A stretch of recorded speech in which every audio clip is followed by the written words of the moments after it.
አሰላሙ አለይኩም እንኳን ደህና መጣችሁ የቻናላችን ቤተሰቦች። ዛሬ ሁላችንም የምንጋፈጠውን ትልቅ የህይወት ፈተና ይዘን ቀርበናል። በምድር ላይ ስንኖር ፈተና የሌለበት ህይወት የለም። ምናልባት አሁን በዚህ ሰዓት ትዳራችሁ አደጋ ላይ ሊሆን ይችላል፣ ወይም ደግሞ ጠንክራችሁ እየሰራችሁ የኢኮኖሚ ቀውስ ውስጥ ሆናችሁ መውጫ መንገዱ ጠፍቶባችሁ ይሆናል። ብዙዎቻችን ችግር ሲገጥመን ለምን እኔ ላይ ሆነ እንላለን፣ ተስፋ እንቆርጣለን። ነገር ግን መፍትሄው ያለው ወደ ኋላ ተመልሰን በታሪክ ውስጥ ታላቅ መከራን ስላሳለፉት ሰዎች ማስተንተን ላይ ነው። ዛሬ የምናየው ታሪክ የሰው ልጅ ሊሸከመው ከሚችለው በላይ መከራ ደርሶበት ነገር ግን በትዕግስት ታግሶ የዓለም መሪ ስለሆነው ታላቅ ሰው ነው። ይህ ታሪክ የነቢዩ ዩሱፍ አለይሂ ሰላም ታሪክ ነው። በቁርአን ውስጥ አላህ ይህንን ታሪክ ምርጥ ታሪክ ብሎ ጠርቶታል። ምክንያቱም በዚህ ታሪክ ውስጥ የሰው ልጅ በህይወቱ የሚገጥሙት ፈተናዎች በሙሉ ይገኙበታል። ክህደት፣ ምቀኝነት፣ ባርነት፣ እስራት፣ ስልጣንና እውነተኛ ፍቅር በሙሉ ተካተውበታል። ነቢዩ ዩሱፍ ገና በልጅነታቸው ውብና በአባታቸው ዘንድ በጣም ተወዳጅ ነበሩ። ይህ የአባታቸው መውደድ ግን በወንድሞቻቸው ልብ ውስጥ ትልቅ ምቀኝነትን ፈጠረ። ዛሬም በህይወታችሁ የቅርብ ሰዎቻችሁ በምቀኝነት ሲነሱብን ምን ማድረግ እንዳለብን ከዚህ ታሪክ እንማራለን። የዩሱፍ ወንድሞች በምቀኝነት ተነሳስተው እሱን ለመግደል አሴሩ። በመጨረሻም ከአባታቸው አርቀው በመውሰድ ጨለማና ጥልቅ በሆነ ጉድጓድ ውስጥ ጣሉት። አንድ ህፃን ልጅ ብቻውን በጨለማ ጉድጓድ ውስጥ ሲጣል የሚሰማውን ፍርሃት አስቡት። የሚገርመው የጣሉት ጠላቶቹ ሳይሆኑ አብረውት ያደጉት የገዛ ወንድሞቹ ነበሩ። እጅግ በጣም የምታምኑት ሰው ሲከዳችሁ የሚሰማው ህመም ከባድ ነው። ነገር ግን አላህ በዚያ ጨለማ ጉድጓድ ውስጥ ለዩሱፍ ወህይ ያወረደለት። የወንድሞቻቸውን ሴራ አንድ ቀን እንደሚነግራቸው አበሰረው። ይህ ማለት በማንኛውም ጨለማ ውስጥ ለአላህ ባሮች ብርሃን አለ ማለት ነው። ክቡራን ተመልካቾቻችን፣ ወደ ዋናው ታሪክ ከመሄዳችን በፊት እዚህ ጋር ቆም እንበልና ህይወታችንን እንፈትሽ። በህይወታችሁ በጣም በምትታምኑት የቅርብ ሰው ወይም ዘመድ ተከድታችሁ ታውቃላችሁ? ያንን ክህደትስ እንዴት አለፋችሁት? አሁኑኑ ቪዲዮውን ለአንድ ሰከንድ አቁሙና በኮሜንት መስጫው ላይ ሐሳባችሁን ጻፉልኝ። ክህደቱን በቀል በመመለስ ነው ያለፋችሁት ወይስ ጉዳዩን ለአላህ ሰጥታችሁ በትዕግስት? መልሳችሁን በኮሜንት አስቀምጡ። የሌሎችንም ህይወት እያነበባችሁ ተማሩበት። አሁን ደግሞ ዩሱፍ ከጉድጓድ ወጥቶ ወደ ባሰ ፈተና እንዴት እንደሄደ እንይ።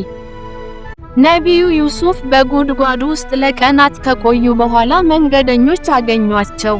ነገር ግን ከጉድጓድ አውጥተው ነፃ አላደረጓቸውም። ይልቁንም ወደ ግብጽ ወስደው በቅናሽ ዋጋ በባርነት ሸጧቸው። የነቢይ ልጅ የነበሩት ነፃው ዩሱፍ አሁን የሰው ንብረት ሆኑ። በግብጽ የፋይናንስ ሚኒስትር በነበረው አዚዝ ቤት ውስጥ ማገልገል ጀመሩ። ዩሱፍ በባርነት ህይወታቸው ውስጥ አላማረሩም። ስራቸውን በታማኝነትና በጥራት ሰሩ። አላህም በሰው ቤት ውስጥ ትልቅ ዕውቀትንና ክብርን ሰጣቸው። ይህ የሚያሳየው ያለንበት ቦታ ምንም ያህል ዝቅተኛ ቢሆን ታማኝ ከሆንን አላህ እንደሚያሳድገን ነው። ነቢዩ ዩሱፍ እያደጉ ሲሄዱ ቁንጅናቸው እጅግ አስደናቂ ሆነ። በዚህ ጊዜ የአዚዝ ሚስት በዩሱፍ ውበት ተማረከች። አንድ ቀን በሮች በሙሉ ተዘግተው ብቻቸውን በነበሩበት ሰዓት ወደ ወንጀል ጠራችው። ይህ ፈተና ከጉድጓዱ ፈተና እጅግ ይበልጣል። ምክንያቱም በሮች ተዘግተዋል፣ ማንም አይም። እሷም ባለስልጣንና ቆንጆ ናት። ነገር ግን ዩሱፍ ምን አለ? ማዕዘላህ የአላህ ጥበቃ ይሁን አለ። አላህን ፈራ። ከዝሙት ወንጀል ይልቅ ወደ እስር ቤት መሄድን መረጠ። ዛሬ በየቦታው ወንጀል በቀለለበት ዘመን ለአላህ ብሎ ወንጀልን መተው ምንኛ ታላቅነት ነው። ነቢዩ ዩሱፍ ባልሰራው ወንጀል ተከሶ ወደ እስር ቤት ተወረወረ። ለዓመታት በዚያ ጠባብ እስር ቤት ውስጥ ቆየ። ነገር ግን እስር ቤቱን ወደ መስጂድና ወደ ዳዋ ማዕከል ቀየረው። አብረውት ለነበሩት እስረኞች ስለ አላህ አንድነት ያስተምር ነበር። የእስረኞችን ህልም ይፈታ ነበር። በህይወታችን ትልቅ መከራ ውስጥ ብንሆን እንኳን ለሰዎች መልካም መዋል እንደምንችል ከዚህ እንማራለን።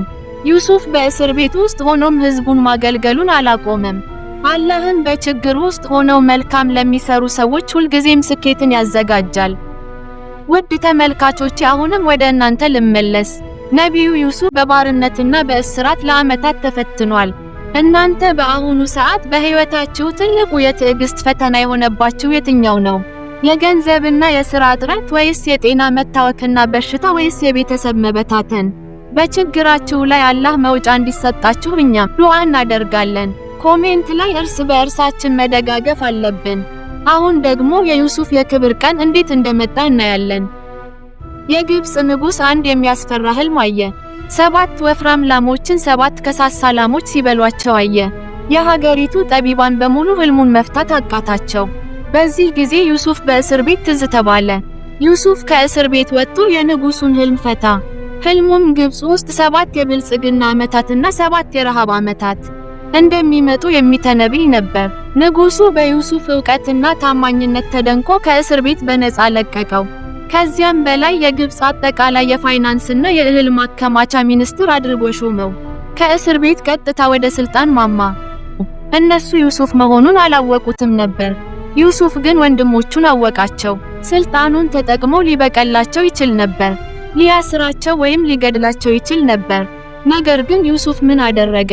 ማንነቱን ከገለጸላቸው በኋላ ዛሬ ላይ በእናንተ ላይ ምንም ወቀሳ የለም፣ አላህ ይቅር ይበላችሁ አላቸው። በዓለም ታሪክ ውስጥ ትልቁን የይቅርታ ምሳሌ አስመዘገበ። በቀልን መተው የጠንካሮች ባህሪ መሆኑን አሳየን።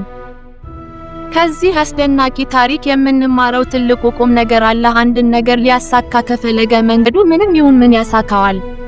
ዩሱፍን ወደ ስልጣን ለማውጣት የወንድሞቹ ምቀኝነት፣ የጉድጓዱ ጨለማ፣ የባርነቱ ሕይወትና የእስር ቤቱ ስቃይ በሙሉ እንደ ሰበብ አገልግለዋል። ስለዚህ ዛሬ የሚገጥመን መከራ ነገ ለምንደርስበት ከፍታ አላህ እያዘጋጀልን ያለ መንገድ ሊሆን ይችላል። የሚያስፈልገው ነገር ቢኖር 2 ነገር ብቻ ነው። አንደኛው በትዕግስት መጽናት ወይም ሶብር ነው። ሁለተኛው ደግሞ ውጤቱን ለአላህ መስጠት ወይም ተውኩል ነው። የተከበራችሁ የቻናላችን ቤተሰቦች ታሪኩ በዚህ ይጠናቀቃል። ቀጣይ ሌላ አስተማሪ ታሪክ ይዘን እንቀርባለን። አላህ ሕይወታችንን በሙሉ በትዕግስት የምናስጌጥ ያድርገን። አሁን በኮሜንት መስጫው ላይ ሁላችንም አሚን እያልን ዱዓ እናድርግ። ያ አላህ በበሽታ ለተያዙት አፊያውን ስጣቸው፣ በስራና በገንዘብ ለተቸገሩት ሰፊ ሲሳይህን ክፈትላቸው፣ በትዳርና በቤተሰብ ለተጣሉት ሰላሙንና ፍሩን አውርድላቸው። ይህ ቪዲዮ ለሌሎችም እንዲደርስ ላይክ እና ሼር ማድረጋችሁን እንዳትረሱ። ቻናላችንን ሰብስክራይብ በማድረግ ቤተሰብ ይሁኑ። በሚቀጥለው ቪዲዮ እስክንገናኝ ወሰላሙ አለይኩም ወራህመቱላሂ ወበረካቱሁ።